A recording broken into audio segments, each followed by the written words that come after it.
Is this better? Okay.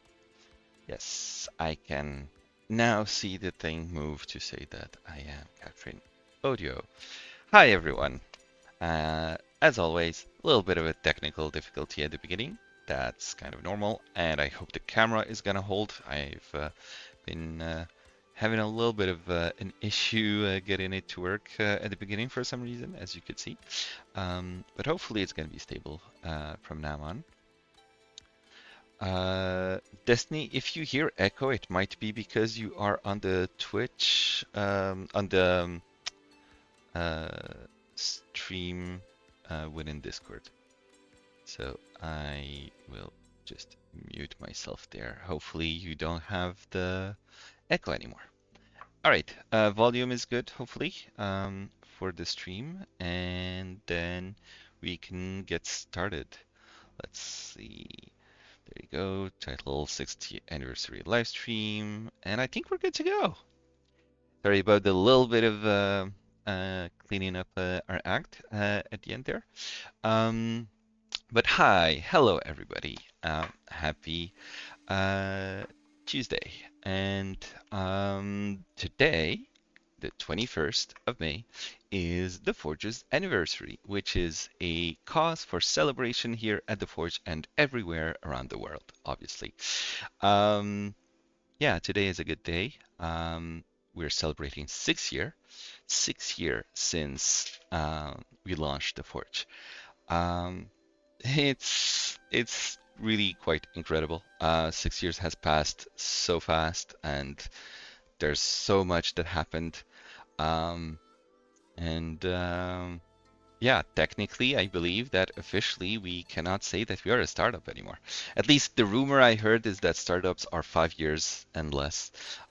So maybe we're not a startup anymore. But whatever the case may be, the Forge has grown. has grown quite a bit, and 6 years is a long time, and I'm really quite um, surprised, shocked even at everything we've been able to accomplish with this incredible team. Um, and yeah, awesome. And I'm happy. I'm happy today because I woke up to the great news, by the way. Um, I don't know where in the world you are and where your what context you see, but for me, as an activist, waking up and seeing my comrades and my friends being released from the Israeli dungeons and being um, reunited with people in Istanbul arriving there today, it was cause for great celebration. So I'm extra happy today. It's definitely cause for celebration. So very, very happy about that. That's from like the personal side, but obviously the professional side with the 6 year anniversary, it's just culminating in a really great day today. So I'm very happy with that. All right, let's get actually started with the live stream that we had planned for you all.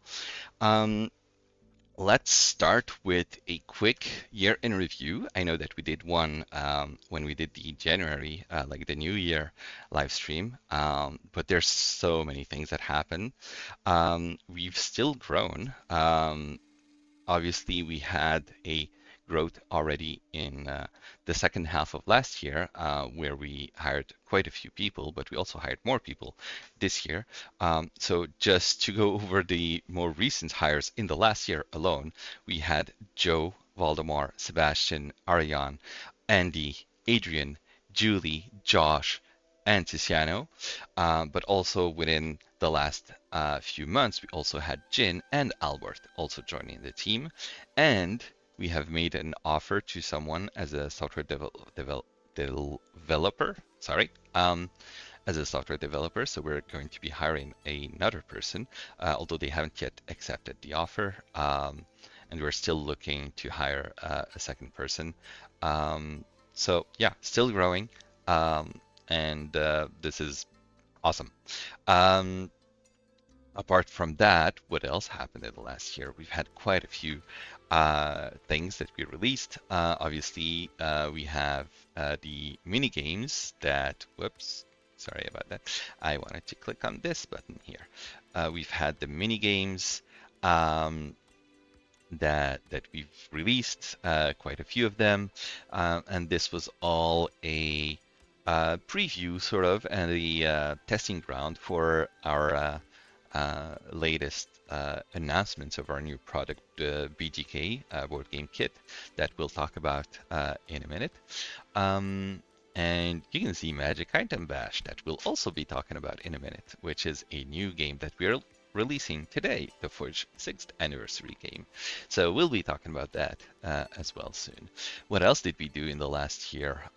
We've had an update to our terms of service. We cleaned up the privacy policy, sales policy, as well as the terms of service, making it more clear to users and things like that. But among other things, the biggest change to the terms of service was also an update to our restricted countries and sanctions list, in which we added Israel as a sanctioned country due to the ongoing genocide against the Palestinian people, and as well as the Lebanese people and Iranian people. So it just keeps growing, and Yemenis. And anyway, the list is quite long. Syria as well. But yeah, due to that, Israel was added to the sanctions list, and that happened, I believe, in August of last year. Um, and in February, we went to Gamma Expo. We've had a good presence there.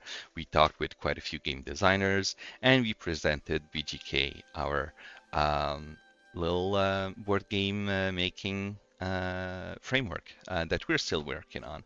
It is currently still in beta, and still looking for game designers who would be interested to trying it out and see how they can use it to help designing their board games and playtesting them and things like that. Um, so yeah, still actively looking for designers to try it out and give us feedback. So if you know any, or if you are one, please let us know. Um, and so uh, we have also, with the hires that I mentioned earlier, hired Andy and Adrian, who are our new dedicated UX team, and they've been working quite hard at doing a complete redesign of the Forge, new visual language, new light and dark mode, accessibility compliance, responsive design for all devices, redesigned marketplace. Um, in the last live stream we showed some early mockups and some of the defining attributes of how the design was being made, and we've had some good feedback on that. Um, we are still working on the actual implementation of those changes, and we'll be able to give you a bit of a sneak peek preview in a little bit. So yeah, excited to show you kind of the changes to the UI that are coming. Apart from that, we fully supported the V13 migration, which was a major amount of work from our side. Technically, there was a lot that needed to be done to support the V13 migration, and we needed to handle that very carefully, which we did, and then recommended V13. And V14 was very recently released as well. It is available on the Forge, but it is not yet in our recommended channel, but it is available for those who want to try it. I believe there's one bug that we have found with our integration with regards to V14 that we're still working on before we're going to be evaluating kind of like the system support and things like that to decide if we believe that it's ready to be recommended to the larger community of our users. And then what else? We've had quite a few different events, community contents. We've released our own adventures, free adventures for the holidays and for various events as a gift to the community. International GM's Day celebration, Valentine's Day, and April Fools. We had some really nice blog posts. If you haven't checked those out, I recommend you do. Go to resources, and the adventure log is our blog post where you will, whoops, service not available. Jen, get on it, please. Whatever caused the blog to go down, now would be the time to check it out and fix. But yes, I will be showing later the blog post. In the meantime, yeah, we've had the readout of the Mountain Maiden. I believe I mentioned that as our free holiday adventure that we released, and that's about it, mostly for kind of like the big changes that happened within the last year or so. Let me see if there's any comments on Twitch before I go further. Okay, good. All right. And so, um, let's get the festivities started. So first of all, we are having a massive bazaar sale, as you can see right here in this beautiful banner that was made by Frankie.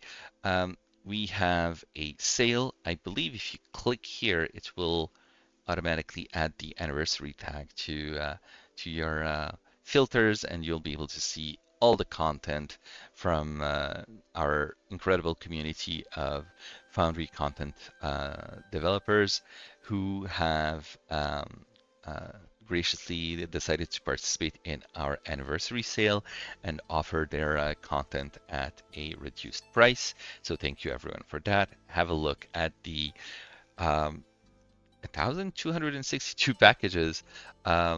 Yeah, a lot of content available to celebrate the anniversary. Do note also that I believe the celebration for the Foundry anniversary, which is I believe tomorrow technically, but they started their celebration today, and I believe it's going to be the whole week, they are also having a sale on their side. If you want to grab extra license keys, that could be something you want to consider.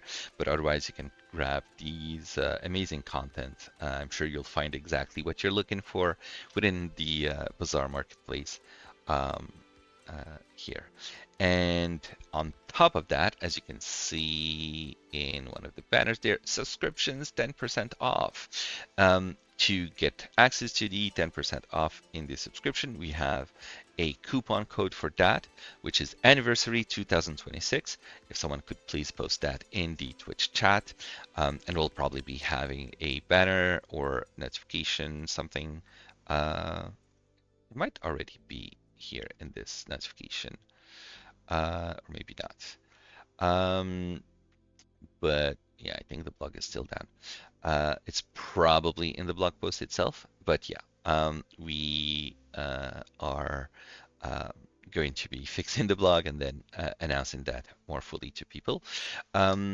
Even if you are already an active user, we don't really do the discounts only to new users. I think everyone should be able to um, enjoy sales like these. So if you are a subscriber already and you missed the the um, uh, the sale, you can just go to, well, I don't have an actual subscription on this account, but you should see, if you're already subscribed, you should see a little button next to the help button here that would be renew my subscription today or change billing cycle or something like that. And if you do that, you'll be able to use the anniversary 2026 coupon for your 10% off. It is a one-time, however, so if you're on a monthly subscription, it will only apply for the first month. But if you subscribe for the whole year, you'll be able to enjoy that 10% off for the whole year. And that's on top of like the 10, 15% off you get with the yearly cost already. So yeah, that can make it really a good opportunity to lock in a reduced price for the whole year.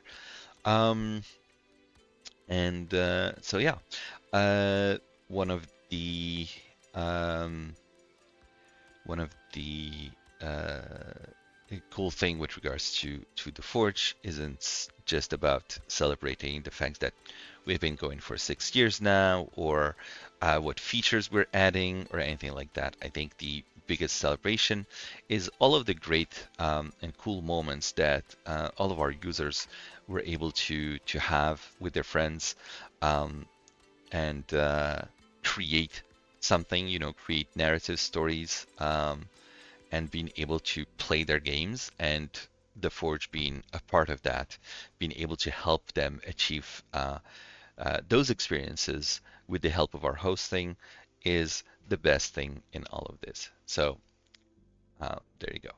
I believe I want to pass on to Destiny, who want to talk a bit more about community, um, a showcase of some community moments.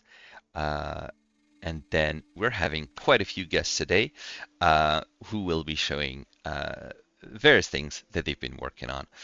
So don't miss that. We'll be talking about the UI, UX changes. We'll be showing you a demo of that. We'll be talking about the game environments feature. This is what we call the ability to have completely different sets of modules for each of your games. So if you have multiple worlds, and so you enable the game manager and you have different games, you will be able to change the versions of modules that are available to each one of these games, which will make it much, much easier for people to, let's say, try V14 on a specific world, and update their modules and systems to be 14 compatible without affecting their other games who would be still remaining on V13. Or, we still have some people playing on version 0.6 of Foundry, which is 6 years old now at this point. So yeah, let me just get this here. I'll unmute myself from Discord. And let me see. Destiny. I think I need to pop out this. There you go. Let's there. So you're seeing everyone here now, but let me just switch to Discord scene on OBS. Is this? No, this did not work. 1 second. I'll get it to work. Don't worry. Hold. Yeah, because it's configured usually to be, we're supposed to be on the Twitch live stream voice chat instead of the meetings voice chat. That's why OBS didn't pick it up when I switched to the Discord scene. All right, there you go. So stream, and I am currently watching Destiny's stream. I don't know if you needed me to do that, but no, okay. So I'll focus your camera instead, and so you can talk.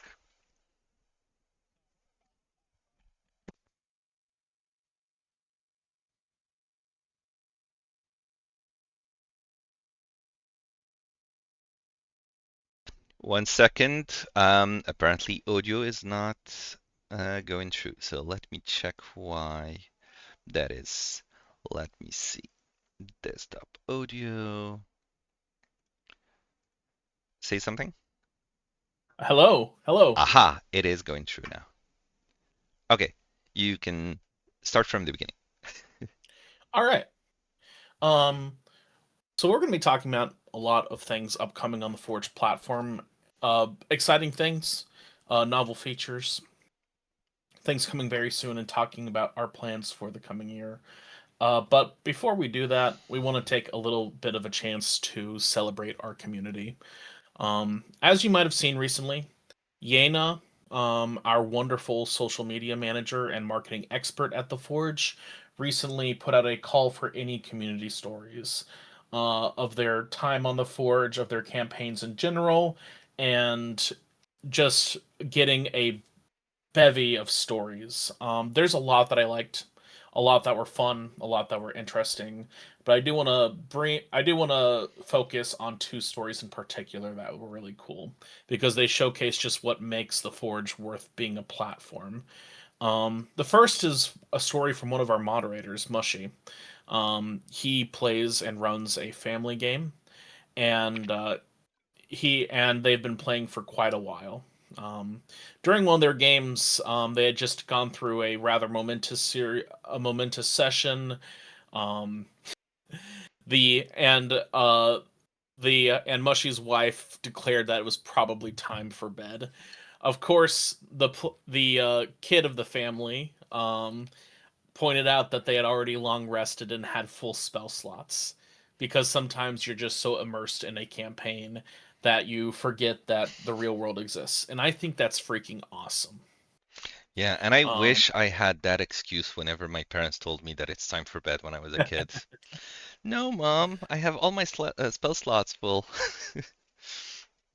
yep, yep. So just one of those cool moments where you forget about reality. I've had those times where like I've had a session ongoing and maybe perhaps we went a little longer than we should have, but you just forget because it's going so well. Shout out to a recent session I had where we went over a full half hour, which is insane considering how late I run that session. Um, and then we've had another community member who has a crazy customized campaign. I'm talking commissioned art, customized music, very detailed journal handouts for years and years, with a 7 year ongoing campaign, and then finally wrapping it up recently. Um, I always love very long story campaigns because I think it's like a cryptid in the wild, you know? Like how often are the same group of people able to get together for 7 years straight, near weekly or so, just to run and play together? I think that's incredible. Yeah, Um, I did the 2 year session and I thought that was a long time. 7 years is hard. yeah. Just staying friends with people for that long sometimes can itself be a challenge. Yeah. I'm running up on. It's soon going to be the 10-year anniversary for my first group, which is incredible. Like, that we've been together so long. It was before Foundry VTT was even a glimmer in Andrew's eyes, you know. Yeah. And so, just frankly amazing. We obviously I see that's already triggering stories in chat from Lec 2. That's so awesome. But yeah, I Yeah. know it's weird to bring this up during the live stream, but it's just such a cool showcase. And my favorite moments and stories in the TTRPG space are the moments that people create for themselves. And because that's kind of the beauty of TTRPGs, that you're creating your own beautiful moments and custom stories. And nobody else will quite appreciate the legend of the stories you tell quite like your own group. But I like to think that stories like this give everyone a taste. Um, feel free to follow our social media. We do stuff like this all the time, and we're always happy to take in user stories and share them with the world. Um, that's it from me. I'll pass it back over to you, Eunice, and maybe to the next presenters. Yeah, I believe the next presenters are going to be the dev team to do a bit of a demo of the UI, and I believe Zeal's stream would be the one to start to switch to. So there. Actually, Oh, mine first. I'll do a okay. bit of an intro if that's working, and I Yes. will move. And if you see the Forge UI UX update and hear me, then we're good Yes. to go. Yes, awesome. All right. Thanks for bearing with a little technical hiccups there. All right. So yeah. Hey everyone, happy Forge anniversary. Yeah, it was really great to hear those stories. And yeah, as you also heard earlier, UI UX is a new hire, a new embedded department at the Forge. So pretty ambitious, doing a lot. If you were part of earlier live streams, you probably saw some mock-ups. We'll see a bit of that again today, but also progress. And as mentioned, we have some talented devs here too to show you what they're working on. But they let me ramble a bit first on the anniversary edition of the overhaul. So bit of introduction first. Hey there, I'm Adrian. Along with Andy, we had some time zone issues, but yeah, we're working together on the UI overhaul. And then we'll screen share with a couple of devs here as well. Feel free to jump in with introductions or we'll save it. Okay. Um, yeah, so yeah, Eunice also mentioned earlier, so much with the UI overhaul. Basically, everything under the Forge banner, which is quite a bit. So we'll just talk about some bits and pieces here today. But overall, it includes the marketplace, game management, storage and data, website and brand. You'll see a bit of that today as well. And then onboarding and internal tools. Um, yeah, other than being a new addition to the team here, which kind of opened the door to this expansive effort. Why now? Well, yeah, and working with the devs, we do have a lot in common, and we're collaborating together to achieve things like this design system. You'll see a lot more cohesive interactions. We're getting like a visual language in there. We're all very passionate about accessibility standards and features. There's a lot to add there in the overhaul. And on top of that, you'll see hints of brand and visuals and things like modes and themes. Um, yeah, and another recent announcement was two products. A lot of TBD there, but as you can imagine, that expanded the scope of this. So yeah, long story short, that's going to tie all that together. Um, all right, demo time, the exciting stuff. And I think at this point you can switch over to Josh. Yes.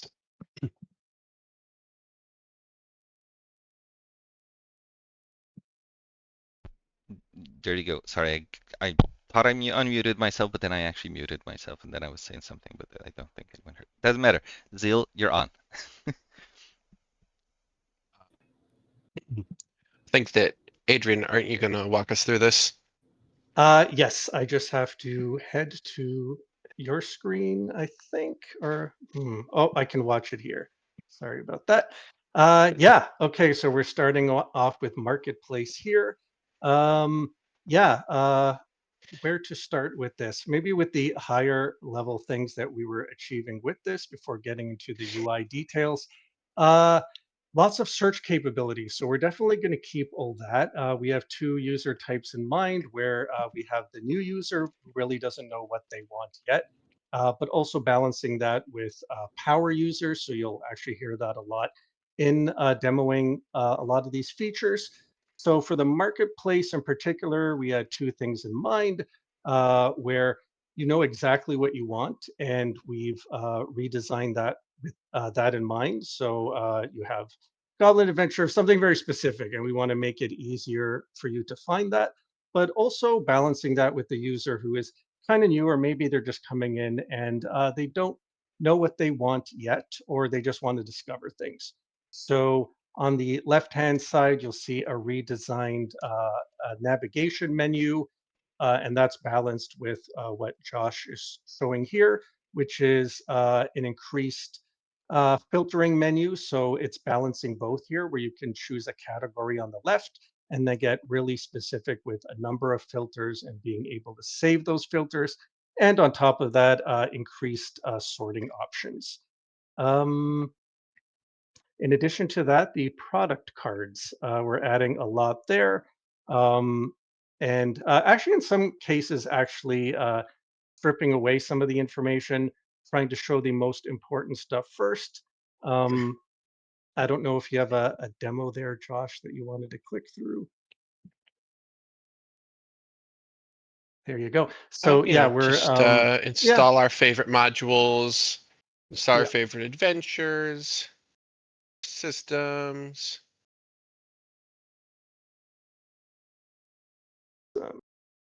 So yeah, we're improving the visual feedback there.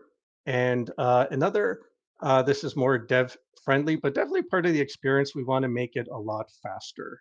We won't go into technical details there, but it's definitely a goal as part of the marketplace. Um, yeah, I think that's it for the marketplace portion. Did you have anything for the blog on your demo, or should we switch? Yeah, if we hit the review, if we Actually, hit the, I'm sorry, the resources page, we will get to the static layout for the blog.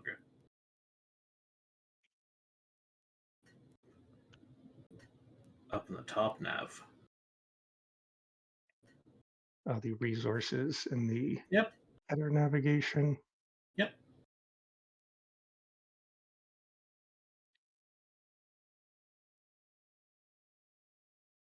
Are you able to click on that at the top, Josh, or should I do something? this isn't all implemented yet. Okay, so you can't access that. Hang on.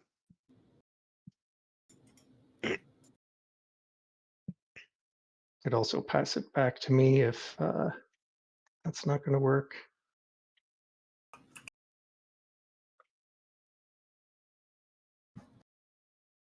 Oh, there's a link in chat. Here we go. Great. There we go.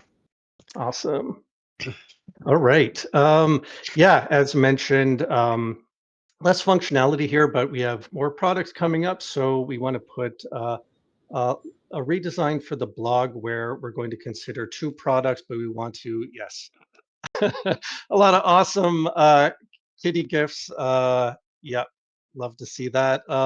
But on that front, yeah, increasing, I guess, the consistency feeling where there's two products. We want to get everyone excited about both of them. So we're increasing search functionality and organization of blog articles. And in some cases, if you're able to go back to the main page, we're exploring things like categories where you still will have tags and be able to find all sorts of articles, but also having a main category for things you're interested in and being able to follow that in a dedicated view. I don't think we have that visible quite yet, but if you're interested in modules in particular, you'll be able to bookmark that and save that. What else with the blog here? Yeah, I think that covers it for that. And yeah, just in general, like a brand redesign across the board. So pretty ambitious, and a lot of that is going to be reflected here. Cool. If Another that, thing I yeah, did want to yeah. show over on the marketplace. Everybody insisted that we show you guys the light theme first, but personally, I prefer dark mode. Yay for dark mode, always. Yeah. Hot button topic. I thought dark mode too, and then I saw the screen share, and yeah, I'm on the fence. That's just my style. Yeah, Awesome. I wonder Did what you want people to? Yeah. prefer in chat, light or dark. But I think we're very much biased towards dark mode on this side. You're really gonna make me pick my favorite child here? Come on. So another thing, as we are working on implementing, is we're trying to kind of get everything right the first time around. So we are building out documentation and stuff for our whole design system using a tool called Storybook. So here we can view various states of the components. So, oh, hey, this module hasn't been verified with your Foundry VTT version. So we have a little message for you. This one's free. This one's on sale. And this sort of thing. And this also lets us do really cool things like run tests that ensure that the UI is working correctly in an automated way. So this also helps us with accessibility, making sure that not only is this something that a user with, the ability, you can see this very well, but if you're using a screen reader, everything should still work as well. And we Yeah, show them have the all accessibility kinds tab on of controls. atomic components in here, different types of inputs. And we wanna make sure that we have everything set up in a way that's gonna make it very consistent across the site. Yep. Very excited by that. Yeah. Yeah, show them the accessibility tab on the controls there.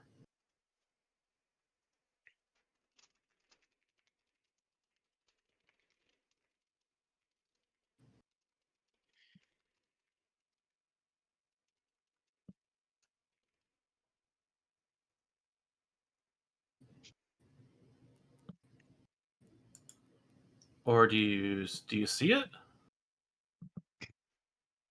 Tim, did you want to share anything as well? Yeah. First off, y'all can hear me, right? Yep. Yes. Cool. Yeah. So I'm really excited that we get to use tools like Storybook to give us more of the ability to work faster and more accurately on things in our user interface. I was actually hoping we could click on the accessibility tab on the controls, if you don't mind. There you go. Thank you. Things like this where it is a problem and a half to go track down all of this kind of fine-grained double checking on your own. Having a tool do this for us is fantastic. Right, like And I'm it's hoping telling that us maybe this contrast isn't great, and then we can look into that. Yep. yeah. It's gonna be awesome. And that's between that, the interaction tests on components themselves, being able to run these things automatically, so we can make sure we never fall behind on things whenever we're in our code dungeons hacking stuff out for y'all. It is a super useful tool, and I'm really glad that we get to put it to work. Me too. Yep. If you Same. recall that earlier slide of collaboration, yeah, to me, Storybook is going to be the overlap. Yeah, and it's becoming real, so I'm super excited. It's more than just mock-ups now, so Indeed. it's amazing. This is great Uh, progress. yeah. Yeah, we may have a time crunch. I could quickly show a prototype, but if we are short on time, we can also run that. How are we doing? Um, I think we're getting a little bit short on time, so maybe you can Okay. do the showing the prototype, but really quickly though. Really quickly. Okay. Yeah. Yes. This way Right. If everyone's you could happy. go back to, yeah, my screen then. So I'll quickly Yes. open that. I will give myself a 2-minute time box. This will be a challenge. Okay, so yeah, back to prototypes. Exploring Game Manager right now. Very work in progress, but yeah, very high level. A lot of the things mentioned already, but we're redesigning the hierarchy of things. So you'll won't go into details, but you could take your notes now. You'll see a different navigation on the left-hand side. In this case, haven't created any games. So we're looking at the create game flow and putting what you may have installed first and are most interested in it at the forefront. But also, we want to show other things that you can do. So we're exploring how to break that down. Um, in this case, I have a bunch of games, 34 here. We're exploring how to treat games you've been invited to versus those you owned in a little bit different way, a little more context aware functionality, where shortcuts like this may change based on the game. But again, don't want to ignore those power users. So exploring a table view here where not quite as juicy visuals, but let's say you just have a ton of games and you just want to get things done. We're not forgetting that, so we're going to keep that in view. And yeah, just breaking things like module management, game environments. You'll hear about that. That's going to be integrated into this flow. And yeah, okay. So to wrap it up, then. Oh, that is the example. That was the prototype. Any questions, please do leave them in chat. There is a beta launch coming up, so keep your eyes peeled out for invites on that. And finally, if you're loving or maybe not loving something you saw today, we want to hear from you either way. So there will be a form link shared where we're gathering contact information and maybe reaching out for some testing, user tests. But yeah, thanks so much. Awesome. Thank you. Take a You actually did it in 2 minutes. Oh, good. Okay, Okay, you were checking. cool. Yeah. Yeah. Yeah, I mean, I wasn't expecting you to actually go that fast. Yeah. But that was When I impressive. need to. Yeah. Okay. Thank you. Yeah. All right, thank you. We are back to uh my desktop stream.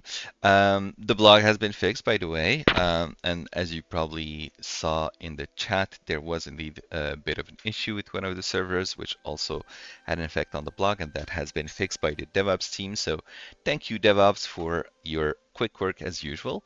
And there you go, Yena just posted the form link in the chat for those who um, want to fill it out and maybe give us some feedback on the update to the UI that we're doing. So yeah, if you want to beta test it, let us know. And with that, the next thing we want to be showing, so I'll probably be switching back um, to the Discord stream, is going to be a demo of the game environments feature. So I mentioned that a bit earlier. Game environments is what we call the feature that will allow users to have different sets of modules and systems installed and available to Foundry based on which game they're launching. So I will pass that to Destiny, who will show us what that looks like. Let me just unmute my Discord and switch back to Discord on OBS. And there you go, Destiny, you're on. Hello. Hello. All right. So today I'm going to be showcasing game environments for everyone. We know this is a long-standing feature and something a lot of people have wanted for months, if not longer. So, in truth, we had hoped it'd be ready in time for the anniversary, but there is a lot, and I mean a lot, built up in this. There's changes to the front end, to the back end. There was a lot of planning required from our UI UX.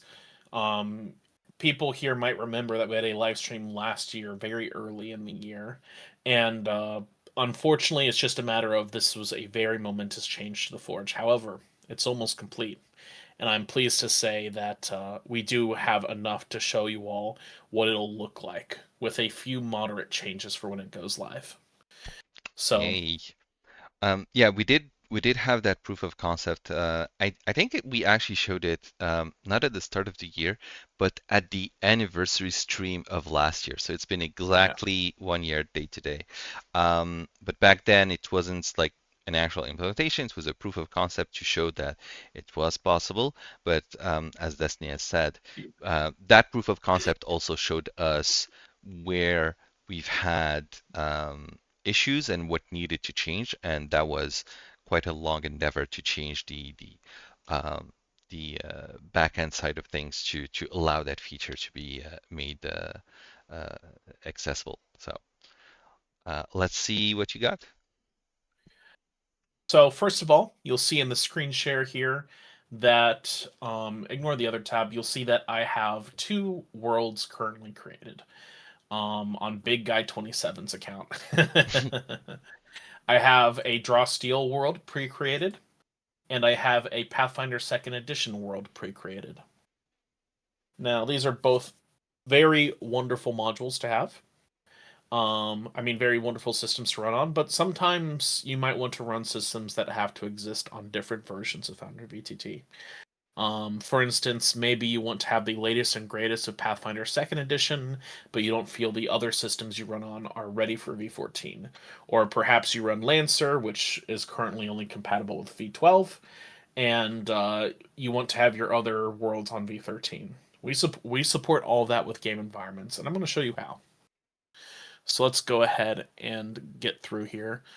But before we do, I do want to share a giveaway we are doing. So before I proceed, we Okay. are doing a gift card giveaway as usual. This giveaway is for a $50 Forge gift card, and I am now announcing it in chat. Anyone can enter.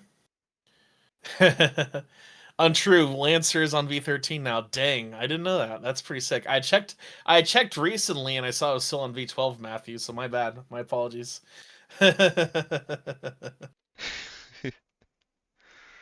Honestly, I wouldn't be surprised. I know that we have Joshua, you joke in chat, but I'm certain we have some. I know we have one user on V7 who I've talked to. We have at least 2 or 3 on version 0.66 or whatever. Um, yeah. So, anyway, let me proceed to the demo before I get too distracted. um, okay. So I've created these worlds, these games, and then I'll go ahead and navigate to the bazaar. Sorry. You'll see here that things are a little different on the developer server. And the UI will look pretty similar to this with a few cleanup elements, but you can see that there's now a new drop down to the left. And this drop down allows you to choose between different stuff. We have a default instance where it has modules installed for all games, and then we can set it to per game. So we can set per game overrides. You'll see that right now both of these are linked to the default Foundry VTT version. This is basically to meet the user flow where they exist halfway, because for many of you, you might know that upgrading on the Forge can be a little confusing if you're not used to the game manager interface. We've had a lot of users upgrade their worlds separately, and it creates a little bit of a confusion. And this is a good way of recognizing that and kind of improving the kind of intuitiveness of things. So right now, we only have one default version. But let's say I want to upgrade uh, PF2E to V14. I want the latest out of PF2E.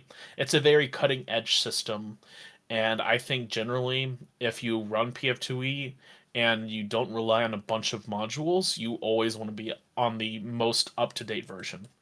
I am going to enable the override, and then I'm going to enable V14. You'll see that we have the latest build of V14 here. I'm going to enable 361 in case there's any clunkiness with the newest build. Interestingly, it doesn't look like the actual pop-up shows in the sharing of the screen. So That yeah, is we a don't see problem what with goes on. Windows. Yeah. Well, I think it's just because it's a different window, so it's more about sharing the window Indeed. through Discord rather than sharing the screen itself. So yeah, we couldn't So- see what you were what you said you can see here, but we saw the change itself. My bad. So I selected expert mode, and then I enabled V14 stable 3, and then I've set it as an override. You'll see here that there's a bit of filler text. We'll put in information on what it means later, and then I can save changes. Now you can't see in full screen either. That sounds about right. Windows being funky. And now we have a symbol now to indicate things. So you can now see that your core version is different from the default, which will have its own overrides and stuff as you'd like to set. So we have that set up, and now I can just go ahead and refresh the bazaar. And so we have the default version selected, but as the bazaar loads, you'll see that I now have some new options. I have the default one. I have a world specific override for the draw steel, and then I have a world specific override with an acknowledged ongoing different default version for PF2E. Let's go ahead and get some stuff. So Dice So Nice. No, wrong one. Let's go ahead and find Dice So Nice. I don't have it installed yet. Let me go ahead and Dice So Nice. So I look up Dice So Nice. Ignore the pay what you want. This is a dev server thing we have. I install it, and it's installed. That's great. And now it's installed for the default V13.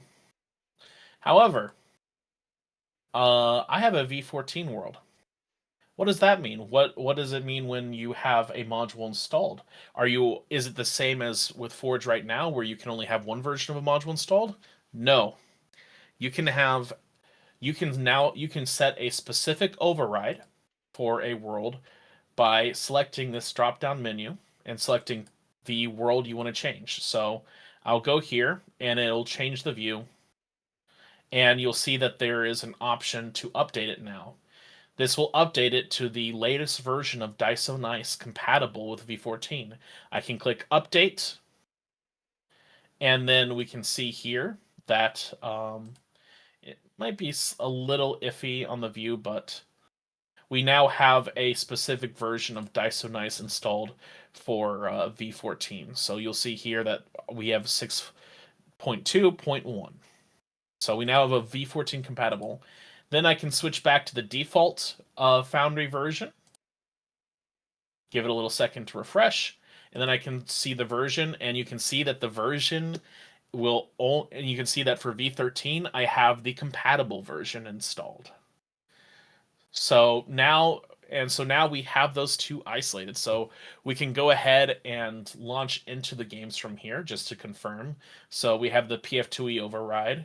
I'm going to refresh real quick to make sure I didn't launch either of these games. I didn't, because you still have to restart your server after installing packages. That's just a Foundry thing, because it's not built to enable live installation during games being active. I mean, why would it, right?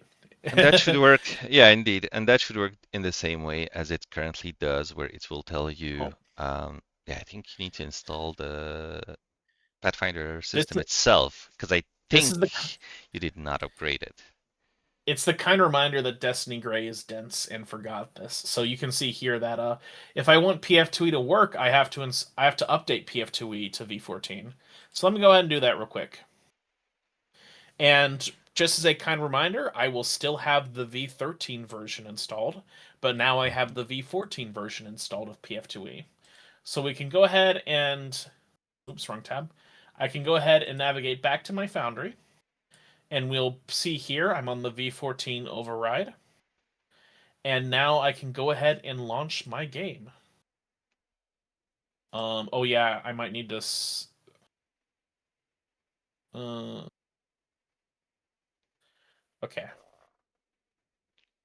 Yeah. Let me refresh. This might be a slight bug.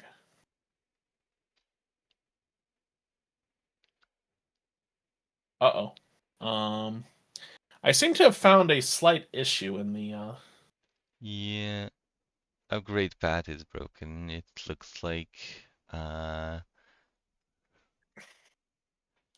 okay. I must have updated it. So you're seeing the product of the developer build where you have to do things in a very particular order to get it working, and which is why we did not release it for users yet. So indeed. let me try one more time with a stop and a start. No, I think the Okay. issue is not so much the stop start, it's the upgrade page itself that is not yet. It's one of the things that we haven't worked on yet. So that one is not yet aware of the fact that it's looking at different set of modules or something like that. So it's That only makes checking sense. the default version instead of the version for this specific world they're trying to launch. So I don't know if you can create a new game that would be already set to be on PF2E V14, so there wouldn't be any kind of migration potentially, but I don't know if that's necessarily gonna work. We'll try it. Yeah, change it Um, to yeah. and if it doesn't work, I blame anyone but myself. No. Okay. So we As can see Lactu here the said, it wouldn't be a override. proper tech demo without an uh-oh moment. Yes, absolutely. That's part of Murphy's Law, and Murphy's Law is unbreakable. All right. So we'll go to the test, and then we'll make sure that PF2E is up to date before we start the world for the first time. So now we have a second override. So you guys are getting to see overrides in real time being applied over and over. Indeed. Obviously, the flow of this is designed so that you have a default system version, and then you have like maybe one or two overrides. Oops. All right. So let's go ahead and refresh this, and then we will start the server, and we will go ahead and launch the game. Nope. Well, that's unfortunate. Demo However, failed. yep. However, I can show you at least that. Yeah. Let's go ahead and launch the Draw Steel game. So I can here's show you at another least that thing you can do, and maybe Zeal can confirm if that's gonna work or not for the demo. But maybe on the yeah, even this doesn't launch in the Pathfinder game, keep it on V13, but instead do an override for Dice So Nice to a different version. And so then we will be able to launch that game without any upgrade path and then be able to show the like module listing and showing the version of that module. I'm sorry, go through that again. Okay, so you put it back to V13. It's gonna Yep. launch, but it won't launch because the system is V14 specific. So go back to the bazaar. Me. All Go right. for the override to that PF2E. Yep. Fix the Pathfinder so that it's the right version. Where's the system? Oh, All there the way it at the is. bottom. Reinstall. Oh, it says it's compatible with 13. Okay, so that is the correct version already? No? Oh, so it might be. Oh, it might be because Oh, Pathfinder 2 isn't compatible with V14, it looks like. Even that latest no, version that. on the Oh, because we're dev on the dev server, server. The dev server does not have the latest but we packages. That's but why. it had early. It had earlier. Okay, so um, okay. I don't think I'll be able to show it any further then, but it was working last night, I promise. Yeah. And that's how it goes with these tech demos, right? But it was really cool because we had it working last night, and we were able to navigate into the Draw Steel and Mm. then PF2E worlds, and we were able to enable the modules and see that the modules were different versions. So I'm going to end the showcase there, and All right. I'm sorry I couldn't show users the full width of it, but you guys will get a chance to try it out very soon. So thanks everyone for watching my showcase, and I think I will pass it back to Eunice now. All right. Thank you. Let me switch back my OBS and mute the Discord chat. There you go. All right. Hello, welcome back. So, yeah, very soon, that's going to happen. I think what we'll do is just make a video of it and release it alongside the VOD of the live stream, so people who do want to see it in action will be able to see it in action. But I think that the demo, even though it failed on the technical aspect of it because we are on the unfortunately outdated dev server, um, uh, and it's not available to test on the production server, obviously, at this time. But it was still a good demo where you were able to see kind of the workflow that you'll be able to use. You see how you'll be able to switch between the various versions, overwrite them, and also be able to um, uh, like go to the bazaar, select your game, how it will display to you that this game is overridden, that it has games that are not linked with the default game environments and things like that. And as you can see visually in terms of user experience, I think that the team has done a really excellent job of making that as user-friendly as possible, and it's going to be a smooth experience from there. Obviously, tech demo of a not quite yet ready product will have these kinds of hiccups, but in perfect Forge tradition, I hope, once it will be released, people will not be complaining about these sorts of bugs. I'm very proud of the team and the work that they've done, and I can say proudly that pretty much every feature, every major release that we've done in the past few years, once it was out in production and in the hands of users, we've had very little bug reports and issues that people encountered. It tends to work smoothly. So this is also another reason why making releases takes so much time, because we do tend to do a lot of QA for things and making sure that things work properly. And as you can guess, game environments feature is massive, massive QA needs. There are so many different use cases and corner cases and special stuff like premium package installations that need to be installed by Foundry itself rather than by our system in the bazaar. So that's two completely different paths. Package migrations, when you have an override from one game versus another for the same package, or two games with the same version. And you don't want to, if you have two games on Pathfinder 2 and they want to have overrides, you don't want to have duplicate Pathfinder installs if they're on the same version because of the size of the compendiums, for example. So there's a lot of stuff that needs to happen, so a lot of QA. But we'll be on that. We have two excellent QA members, QA team members in Lucas, who you've known for a while, as well as Albert, who is one of our hires within the last year that I mentioned earlier as well. And they're both working diligently on making sure that the game environment is solid and that users will not encounter these kinds of issues once that is released. All right. So reminder that we do have a gift card giveaway this time because it's the anniversary. It's a special $50 gift card, a slight increase from our usual $20 gift card. And you just need to type hashtag anniversary in the chat to be added to the draw. I'm going to post that again. We only have 3 people who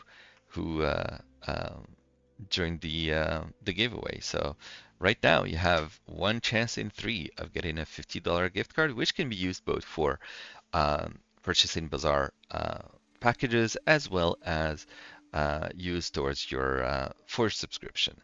And speaking of, as I mentioned earlier, the blog post is now working again. Sorry about that hiccup earlier, and you'll be able to see our latest blog post about the anniversary sale and the gift card coupon. You'll be able to find it here in the blog post itself, as well as various information about the sale and participating content creators and things like that. All right. And yeah, we'll be talking briefly about BGK, and then we'll be having our Bazaar showcase as we usually do. And after that, we'll be drawing the winner of our gift card. All right. So with regards to BGK, so for those who have not been following, give me a second. I was thirsty, sorry. So BGK is our first standalone release, and we have announced it recently. Let me see, where is the... There it is. Calling all board game designers, announcing board game kit. So BGK is our game engine for creating board games.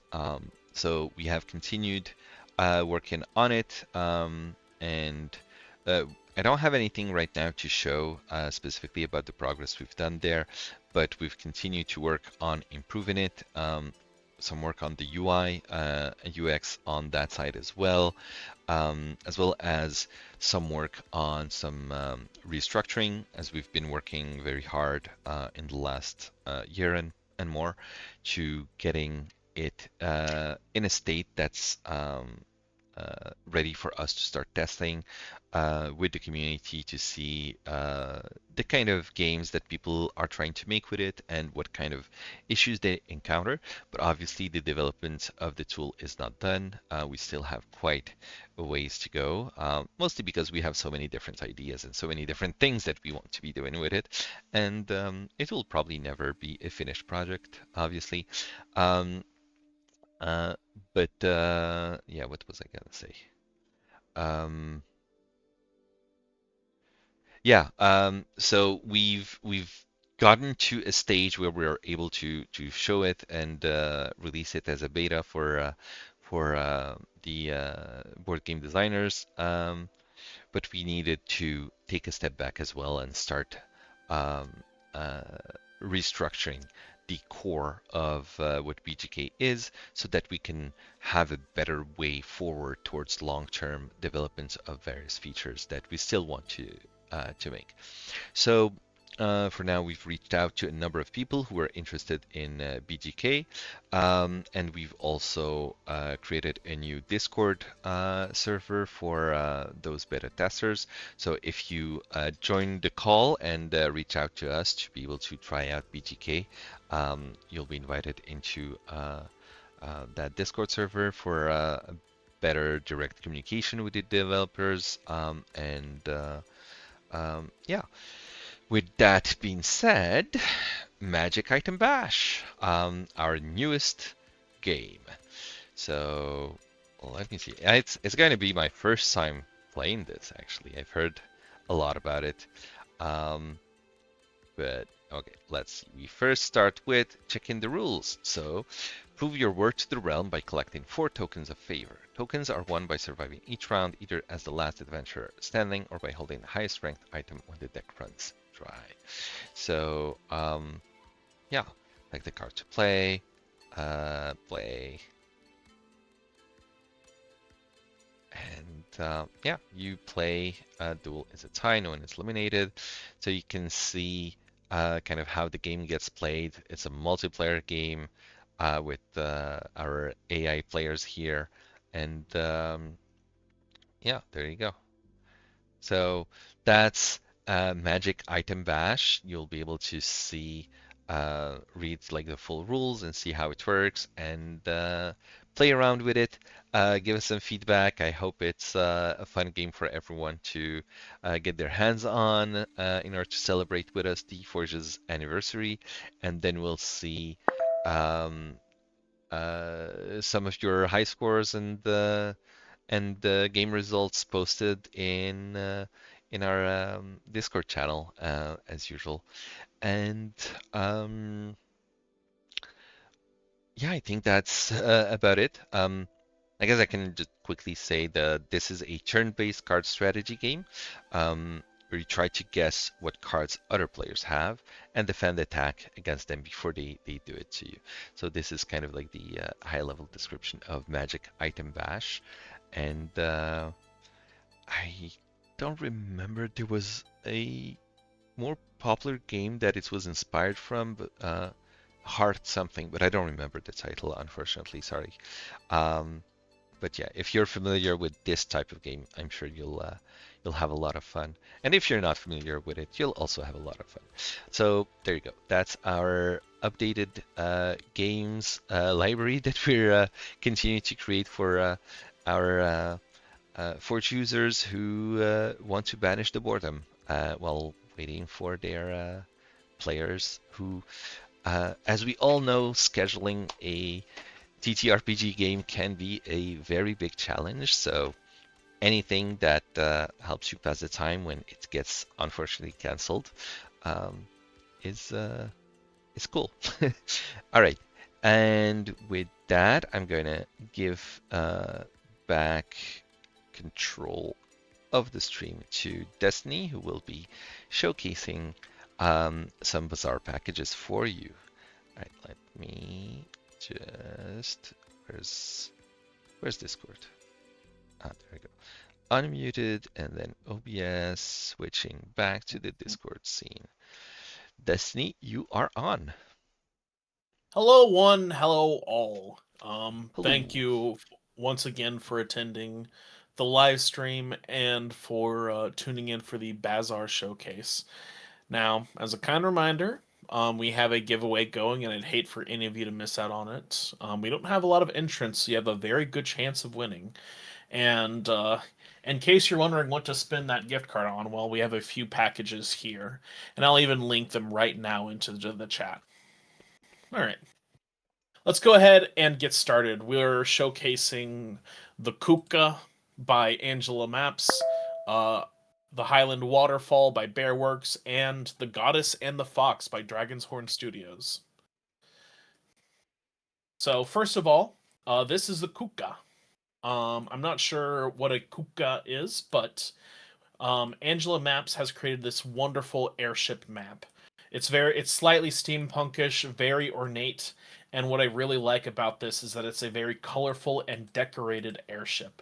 Something that I think a lot of maps and a lot of like map makers miss out on is adding little ornamentation, maybe paint, maybe flags and banners, just small little stuff hanging up here and there to remind you that the players are ideally playing in a somewhat living world that is very much lived in.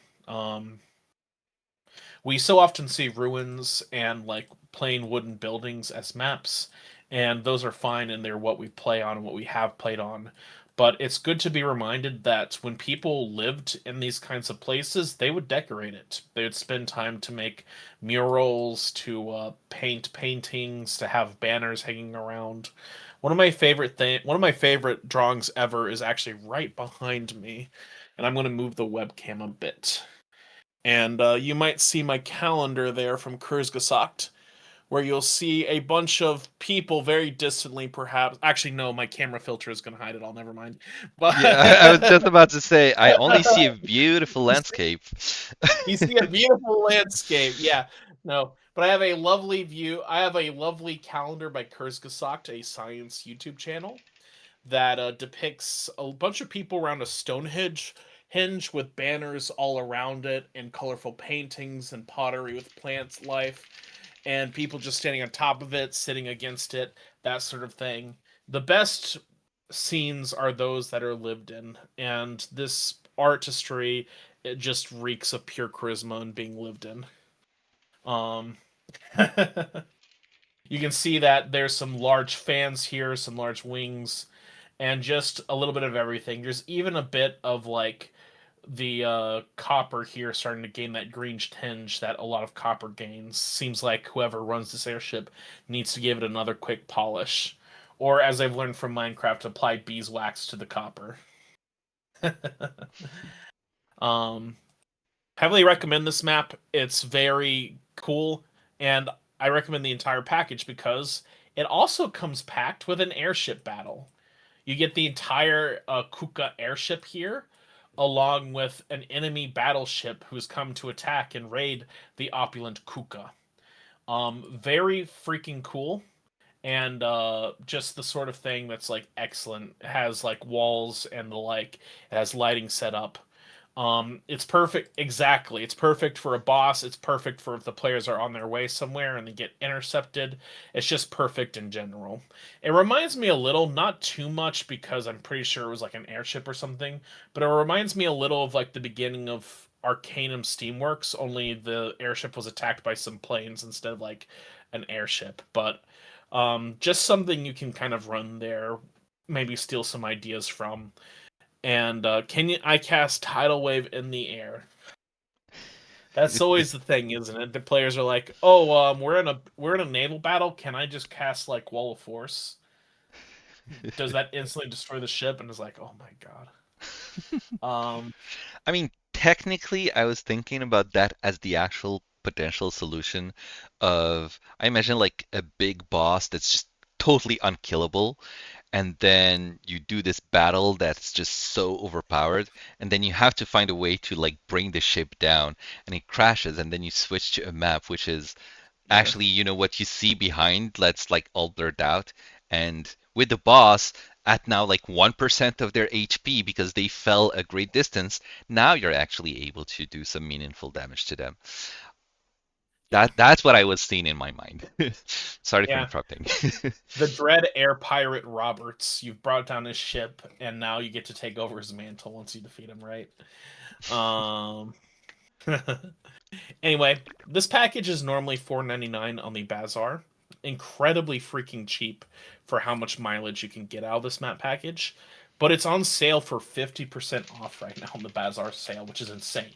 That's that's so much off. That's such a big sale from Angela Maps. So it's only $2.49 right now, incredibly cheap. Cannot recommend more picking it up, as well as a bunch of other Angela Maps content.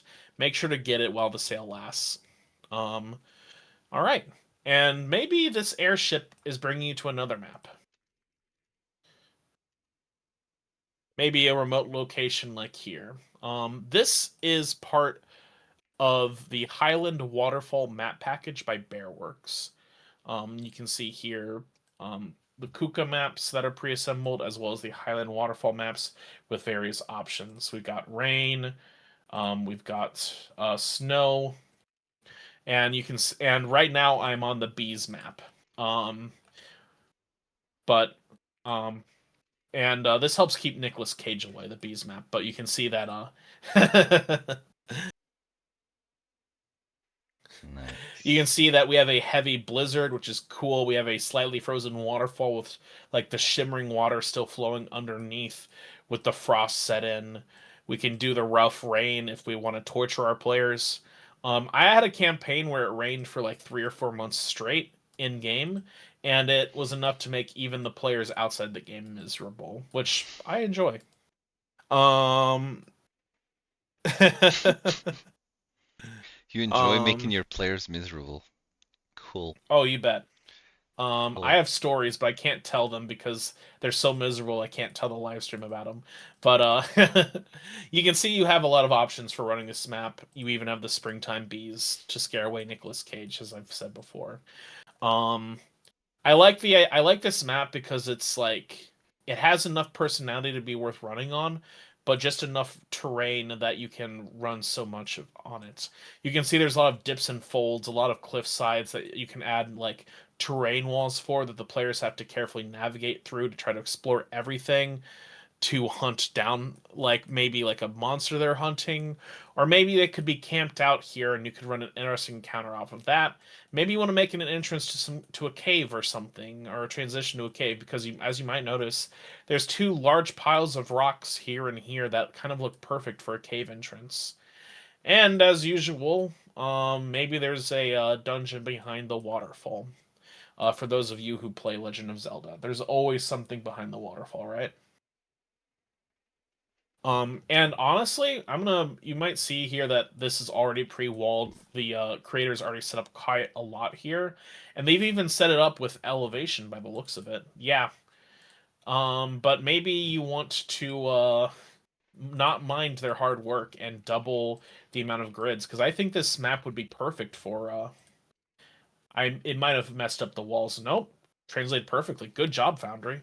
Um, but you can see here that suddenly you have what's a small map, and it's suddenly a very large wilderness map with a lot of grid space, a lot of stuff to explore. This is kind of perfect for wilderness, and I love wild terrain maps like this. If you're running nature and everything is flat, I think you missed an opportunity. Or maybe you grew up in Kansas and you can't fathom the idea of an elevation change, which is possible. Um, this package is normally $6 on the Bazaar, but is currently on sale for $4.99. I heavily recommend picking it up. Amazing. The final package we'll be showcasing is a adventure, and it's one by a friend of the Forge, Dragon's Studios, otherwise known as Rughalt and Company. This is a full adventure by Dragon's Horn Studios for D&D 5e, 3.5e, and PF2e.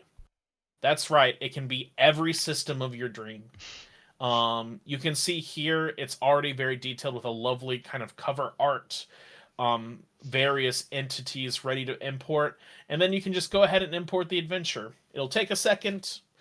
You just install it and enable it, and then suddenly you've got a massive adventure. Look at how detailed this is.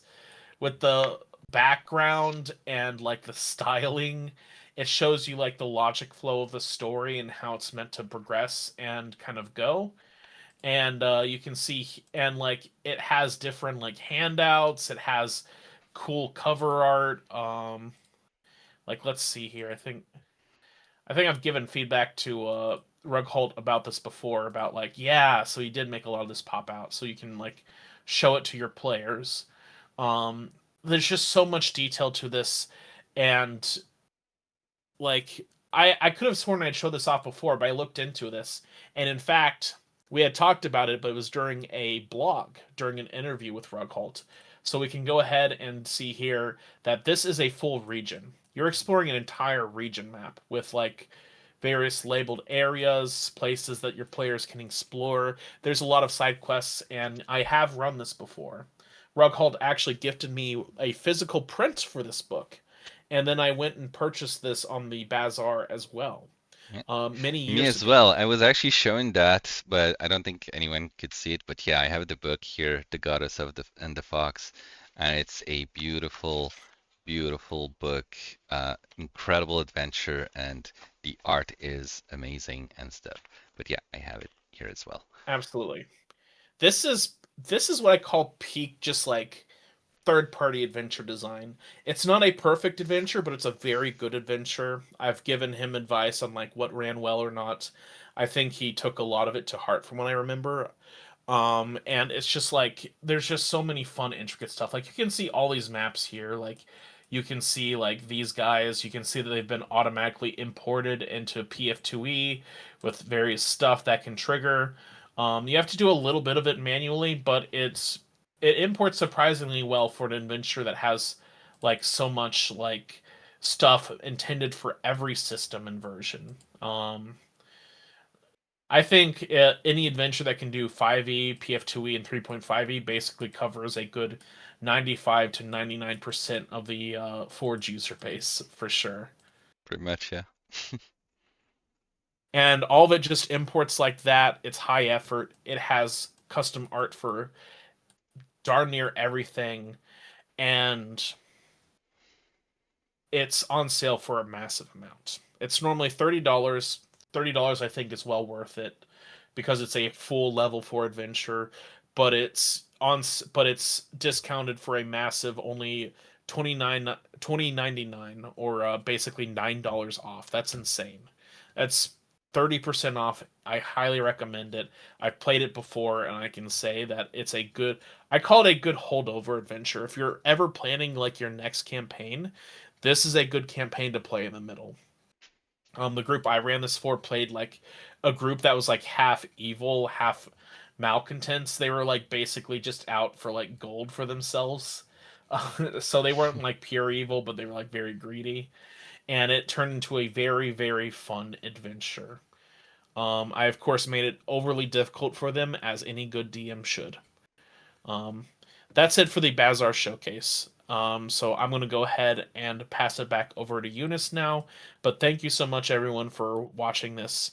And would you like me to do the drawing for the gift card, Kakaroto, or will you be doing that? Thank you. Yeah, if you could do it, that would be great. I just want to clarify something because you said it's currently on sale in the bazaar for a massive amount, just to mean that the sale, the reduction in price is massive, not that it's being sold for a massive, a massive amount of money.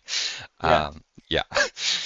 And yeah, go ahead and do the draw for the Oh boy. All right. gift card. Drumline, everyone. Get hyped. And let's see who won. Rabulius. Hey, congratulations, Rabulius. You are the winner of this drawing. You will receive a $50 gift card. I'm going to attempt to private message you. I will say ahead of time that if you cannot receive PMs, you should make sure they're enabled, at least just for this live stream, so that I can send you the gift card URL to claim. Congratulations, Rebulius. I have sent it to you via PM on Twitch, Rabulius. Cheers. All right. That's it from me. Thanks for having me, Kakaroto, and I will go ahead and pass it back to you. All right, awesome, thank you. Let me switch back here. There you go. I think we're mostly done, so let me just see if I had anything else I wanted to add, and then we can go into the Q&A portion.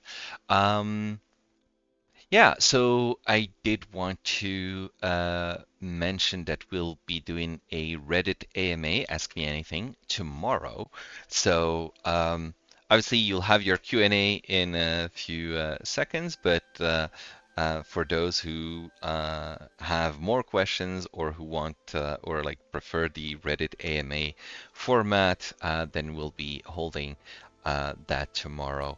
And I think contrary to the current Q&A, you'll also be able to ask questions of the dev team, UX team, BGK team, anything. At that point, it won't be specifically just towards me.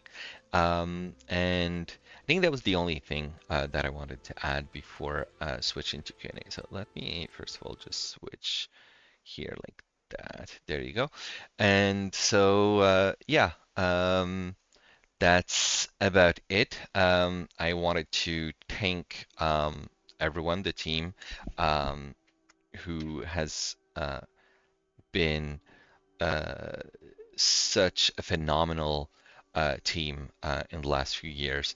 That includes people who have come and gone as well, but also those who have joined us recently and those who have been with us from the start. Everyone who has helped in one way or another to contribute to making the Forge what it is today. I give you my sincere and um, as deep as possible gratitude for making it what it is.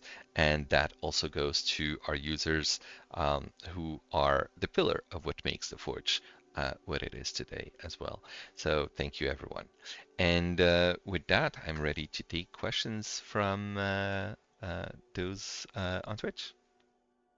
There you go. Yana has posted on the chat. It's going to be from 12 to 6 EDT and on our Forge VTC subreddit. All right. Does anyone have any questions for us at this time?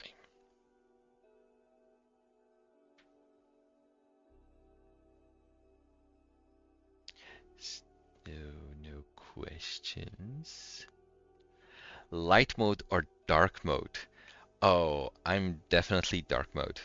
Um, yeah, usually light mode just burns my eyes. I unfortunately do keep my Forge on light mode often, mostly because of live streaming and things like that. Um, and well, actually, I don't remember if my personal Forge account is dark or not. I think it was dark mode at some point and then it was switched to light for a live stream and then I forgot to turn it back to dark mode. Mostly because the default is light and I know that it's generally better for people to be able to see it in light mode, and I like to have the way that we stream things or show them in like tutorial videos and things like that to be kept in line with the default, which is light. Destiny asking which Pokemon game is my favorite? Oh, good question. Which Pokemon game? I haven't played too many Pokemon games. I think that's more of your thing than mine. For me, like I grew up more with Sonic the Hedgehog, Mortal Kombat, and Street Fighter. And so my answer to you is Mortal Kombat 2. That would be my favorite. Um, Let's see. Dinesh asking, thanks. I need to head out, so no questions from me. Have a great day. Thank you, Dinesh. Take care. Let's see. Rebulius. After game environments, what is the next big feature you want to add to the Forge? Ooh, that's such a great question. Hmm. I think we need to really work on the Forge Workshop, which actually let me just switch and show that real quick. There you go. So if you're going to Forge Workshop here, you'll be able to see what we're currently working on. So other than game environment, the UI overhaul is the big change that I think. Sorry, I just saw Yana's question, which made me laugh. And I'll get to that, Yana, in a second. Um, but yeah, so game environments, after that, we have the UI overhaul. I think that's going to be a pretty big achievements on its own. But yeah, you can see kind of the roadmap, essentially. We try to keep things under wraps for most things. So we do have a few different things that we're working on, but we're not going to be announcing that, mostly because it puts pressure on us needlessly when you announce something and then people start asking you, kind of like the donkey in Shrek, the first movie, for the people old enough who have seen that. Geez, I'm old. Are we there yet? Are we there yet? Are we there yet? So yeah, I can't think of anything right now though that I want to announce or talk about specifically. But yeah, the UI overhaul. Uh, yeah. Street Fighter. Who is your main? Oh, it's either. I think it was Ken. I think Ken was either Ryu or Ken. I can't actually remember which one. I think I kept switching between the two. I never quite made a choice, which is kind of a boring response because it's kind of like the two main sort of characters type thing. But there was another one that I used to also play, but I don't remember who it was. But I played mostly Mortal Kombat rather than Street Fighter, not necessarily by choice, but mostly because that was the cartridge that was available at my neighbor's home. He was the one with the Sega Genesis and with the Mortal Kombat, and so that's what we were playing. And um, Scorpion on Mortal Kombat was, I think, my favorite. There was Sub-Zero and Scorpion, but Scorpion, I think, I have a soft spot for him, mostly because it was the only one that I was able to do the combos without just button mashing. I played that game a lot, but doesn't mean that I was any good at it. I am still at heart a button masher. I can do some combos, but as soon as it starts to get heated, I lose all coordination. I just mash buttons. Reebok or Nike? That's Yana's question. Neither. Both are on the BDS list as companies complicit in genocide and to be boycotted. So neither. But because you mentioned it, I will uh, I will show the video because it's really fun. Hello, buenas. I don't know if people can hear that. I'll just switch here. So this was essentially the the joke of Yana, Reebok or Nike is because of this video. It was a radio station caller asking for a song request. So I'll have you listen. It's not a long video. Sí, buena, Brea. Hey, ¿quién anda ahí? Arturo Merán. Arturo, ¿de dónde, brother? Estamos aquí de Saicedo. Ah, de Salcedo. Saludos para toda mi gente de Salcedo. La gente buena del Cibao. Brother, cuéntamelo todo. Saluda a tu gente. No, yo lo que quiero es pedir a ver si tú me pones una canción. Claro que sí, mi brother, la que tú digas. Sí, yo quiero que tú me pongas la canción que dice, ¿esos son Reebok o son Nike? ¿Esos son Reebok o son Nike? Sí. Pero, ¿cómo se llama? ¿Cómo se llama? ¿Son Reebok o son Nike? ¿Esos son Reebok o son Nike? A ver, compláceme, que me gusta mucho esa canción. Está muy pegada esa canción. ¿Esos son Reebok o son Nike? ¿Será esta, brother? ¿Será esta? Esa misma, Brea, esa misma es. Esa es. ¡Cuídate, mi hermano!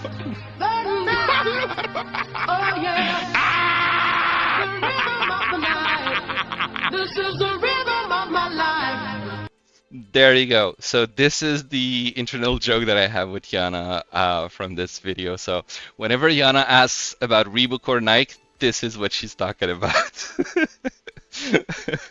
This is the Reebok of the Nike, yes. So yes, because she mentioned it, I just had to share this with everyone. I hope you enjoyed the song. No, it wasn't from a podcast. I think it was like a radio station, you know, when people call and requesting a song to play on the radio, and that was, yeah. It might have been a podcast, but I think this is more of a radio show kind of thing. All right, that was a nice 1-minute interruption on the Q&A. Let's go back. Let's see if there are any other questions. Yes, radio is the boomers podcast, indeed. So let's see, what else did we get asked? The Forge needs a fighting game tournament. Ooh, that sounds interesting. Wormesis, you're in charge of setting that up. There you go. That'll teach you to speak of things like that. And now the challenge is on. And then that will teach me, because like I said, I'm a button masher anyway, so I'll be demolished rather quickly. But yeah. All right. Yay! So it looks like we're gonna have a Forge team fighting game tournament at some point. All right. Anything else? Any other questions?